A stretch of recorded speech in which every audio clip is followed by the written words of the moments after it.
The Millionaire Fastlane est l'un des livres les plus vendus de MJ DeMarco qui affirme que l'on peut devenir riche rapidement. Je peux vous assurer que ce n'est pas l'un de ces livres frauduleux qui promet de vous rendre riche du jour au lendemain. C'est l'un des livres qui m'a ouvert les yeux personnellement. Il a complètement changé la façon dont j'investis mon argent. Si vous êtes un entrepreneur qui veut devenir riche rapidement, profiter de la vie pendant votre jeunesse et créer l'entreprise que vous aimez, alors cette vidéo est pour vous. Dans la première partie de la vidéo, je résumerai la stratégie de l'auteur pour devenir riche rapidement et dans la deuxième partie, je parlerai des 5 règles que tout entrepreneur doit suivre. Selon l'auteur, il n'y a que 3 types de voies financières que vous pouvez emprunter. Numéro 1, le trottoir, numéro 2, la voie lente et numéro 3, la voie rapide.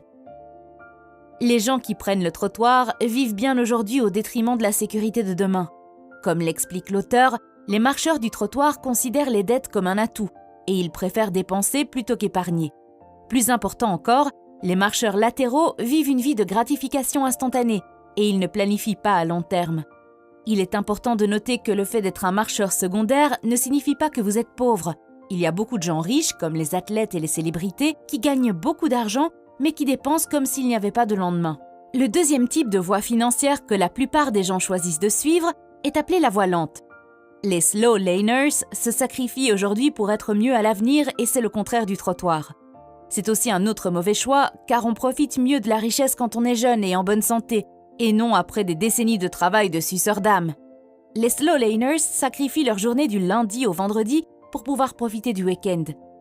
C'est comme échanger 5 $ contre 2 $. Un autre problème avec la voie lente est qu'ils espèrent que leur investissement à long terme et les intérêts composés les rendront riches. Mais les intérêts composés font le plus gros du travail à la fin de la période d'attente. Lorsque vous regardez le graphique qui montre qu'un investissement de 10 000 $ avec 15% d'intérêt rapportera 2,6 millions de dollars en 40 ans, cela semble formidable. Cependant, ce que la plupart des slow laners ne réalisent jamais, c'est que votre investissement est de 662 000 $ en 30 ans et de 163 000 $ en 20 ans. Ce qui signifie qu'une énorme partie de l'argent est accumulée dans la dernière décennie alors que vous êtes déjà très vieux. Voulez-vous vraiment être un homme de 65 ans conduisant une Ferrari? Je suis sûre que vous voulez la conduire quand vous êtes jeune et plein de vie. Mais c'est très difficile à faire si vous êtes sur une voie lente. Selon l'auteur, le fait d'avoir un emploi limitera votre richesse. En dehors de cela, l'expérience que vous accumulez est limitée. En un mois, vous apprendrez beaucoup plus à gérer votre propre entreprise qu'en travaillant pour quelqu'un d'autre pendant 1 an. En outre, vous n'avez aucun contrôle sur vos revenus car votre salaire dépend largement des autres. L'auteur met également en garde ses lecteurs contre les conseils des gourous de la finance. Certains de ces gourous s'enrichissent rarement en suivant les conseils qu'ils vous donnent. En fait, ces gourous s'enrichissent en écrivant des livres et en vendant des séminaires et des cours. Lorsque vous suivez les conseils financiers des gens, assurez-vous que ce qu'ils vous enseignent est quelque chose qui a réellement fonctionné pour eux. Le troisième type de voie financière est la voie rapide. La voie rapide est une route qui permet de faire des affaires, de créer des entreprises et de se constituer rapidement une richesse. Parmi les exemples de la voie rapide, on peut citer une entreprise que l'on crée, une innovation que l'on fait, un logiciel que l'on construit, des systèmes que l'on crée, etc. La voie rapide a pour but de devenir riche rapidement, mais ce n'est pas la même chose que devenir riche facilement. Il faudra beaucoup de travail et vous pourriez passer 10 ans à vous concentrer sur votre entreprise avant d'atteindre le type de succès que vous souhaitez. L'avantage est qu'une fois que vous aurez atteint le niveau de richesse souhaité, vous aurez la liberté de faire ce que vous voulez pour le reste de votre vie. La mentalité de la voie rapide exige que vous soyez responsable. Être responsable, c'est admettre qu'on est fautif et s'améliorer constamment. Dans la voie rapide, vous pouvez augmenter vos revenus, voire les doubler, mais ce n'est pas possible dans une voie lente. La prochaine fois que vous irez au bureau, essayez de demander à vos collègues d'augmenter votre salaire de 2 000 à 4 000 par mois et voyez ce qui se passe. Et en termes de constitution de richesse, l'objectif n'est pas de faire le gros du travail, mais de créer un système qui le fait pour vous. Encore une fois, cela ne signifie pas éviter de travailler, mais il faut faire preuve d'ingéniosité et optimiser et automatiser sans relâche. Par exemple, disons que vous devez construire une pyramide à partir de lourdes pierres. L'approche de la voie lente consiste à transporter les pierres vous-même, une par une. Bien sûr, cela prendra des décennies. L'approche de la voie rapide consisterait à passer les premières années à concevoir quelque chose pour déplacer les pierres à votre place. Une grue, un système de traction, peu importe. Après votre investissement initial, la pyramide sera plus facile à construire une fois que vous aurez votre machine. La clé de la voie rapide est de produire au lieu de consommer. Au lieu d'acheter des produits à la télévision, vendez les produits. Au lieu de creuser pour trouver de l'or, vendez les pelles. Au lieu de chercher un emploi, soyez un employeur et embauchez pour des emplois. Lorsque vous passerez du rôle du consommateur à celui de producteur, vous rejoindrez la voie rapide pour créer rapidement de la richesse. Vous pouvez penser que les riches sont cupides, mais en réalité, les pauvres sont cupides. Si vous réfléchissez un peu, vous verrez que pour être riche, vous devez aider les autres. Vous devez leur rendre quelque chose. Vous devez construire quelque chose pour les autres. Vous devez améliorer quelque chose dans la société. Vous devez produire quelque chose. Vous devez investir quelque chose. Ce sont les pauvres qui sont avides parce qu'ils ne produisent que pour eux-mêmes et pensent à eux-mêmes. Un autre sujet intéressant dont l'auteur parle pour devenir riche est appelé « loi de l'effection ». La loi de l'effection dit que pour gagner 1 million, il faut aider 1 million de personnes. Plus vous aidez de gens, plus vous donnez aux autres, plus vous recevez. Au début, cela n'a peut-être pas de sens et vous pouvez vous dire « Comment aider les autres et donner davantage peut me rendre riche ?» Par exemple, vous pouvez dire « Si je donne 1 000 $ à 100 personnes maintenant, comment cela me rendra-t-il riche ?» Vous avez raison, cela ne vous rendra pas riche. Ce serait une très mauvaise forme de don. Il est fort probable que les gens qui reçoivent de l'argent de votre part courent faire du shopping pour acheter quelque chose dont ils n'ont même pas besoin. Alors, quelle est la bonne façon de donner ? Par exemple, disons que vous créez une pilule qui guérit une maladie ou que vous créez un produit qui aide les personnes âgées. Ce serait une forme de don très élevée. C'est pourquoi Jeff Bezos est plus riche que la dame que vous avez vue hier à la poste. Jeff Bezos a construit Amazon, qui aide des millions de personnes à faire leurs achats facilement et en toute sécurité dans le monde entier. Mais la dame de la poste s'aide surtout elle-même et sa famille. Ne vous méprenez pas, je n'essaie pas de rabaisser la dame de la poste. Si cette dame veut s'aider elle-même et aider sa famille, il n'y a rien de mal à cela. Mais selon la loi de l'effection, elle ne sera pas riche parce qu'elle n'a pas d'impact et ne change pas la vie de nombreuses personnes de manière positive.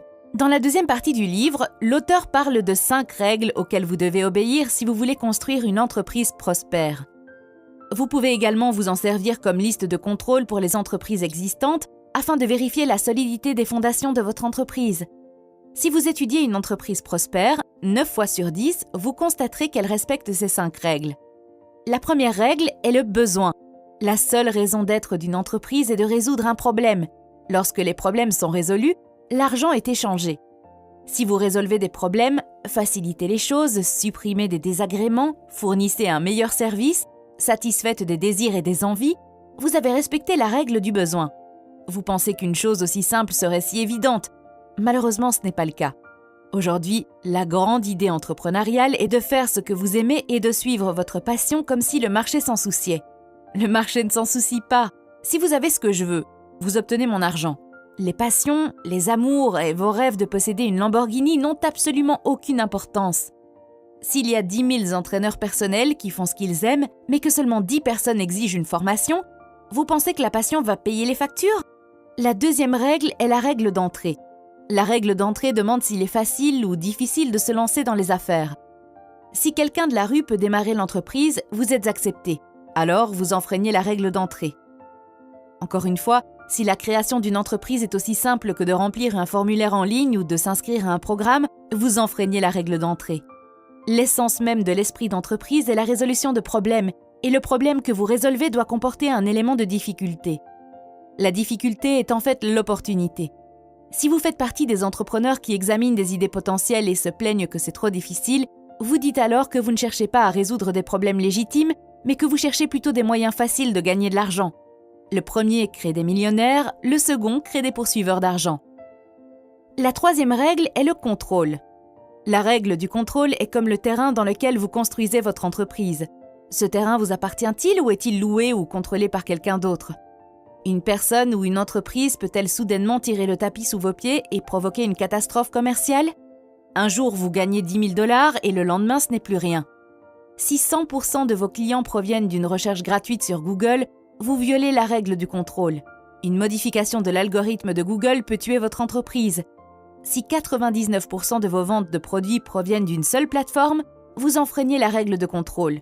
YouTube peut vous virer de sa plateforme sans grande explication, et par conséquent, votre entreprise passe du statut de héros à celui de zéro, et vous n'avez rien fait de mal. C'est pourquoi l'auteur ne recommande pas de s'en remettre uniquement à un tiers. La 4e règle est l'échelle. Votre produit peut être mis à l'échelle ou reproduit avec une relative facilité. Ne confondez pas cela avec une entrée qui est votre entrée initiale dans l'entreprise. L'échelle consiste à reproduire facilement le problème difficile que vous avez résolu. Par exemple, si vous créez un service logiciel qui résout un problème dans le domaine dentaire, votre solution peut prendre 3 mois à construire, mais la différence entre cette solution desservant 10 clients et 1 millier n'a pas de corrélation directe. Vous faites 100 fois le bénéfice, mais vous n'avez pas 100 fois le travail. La règle finale est le temps. Selon cette règle, votre produit ou service doit exister sans être connecté à vous. Votre produit sert-il pendant votre absence ou pendant que vous êtes en train de faire autre chose? L'essence de la règle du temps est de s'éloigner de la pire relation jamais créée qui est votre temps pour de l'argent. Chaque fois qu'un effort créatif existe indépendamment de vous, vous pouvez aussi vendre indépendamment de vous sans échanger votre temps contre de l'argent. Si vous respectez ces 5 règles, votre entreprise vous honorera en vous offrant des résultats qui changeront votre vie. Pour voir d'autres résumés de livres similaires sur cette chaîne, n'oubliez pas de vous abonner et d'appuyer sur la sonnette de notification afin d'être informé chaque fois que j'ajoute une vidéo.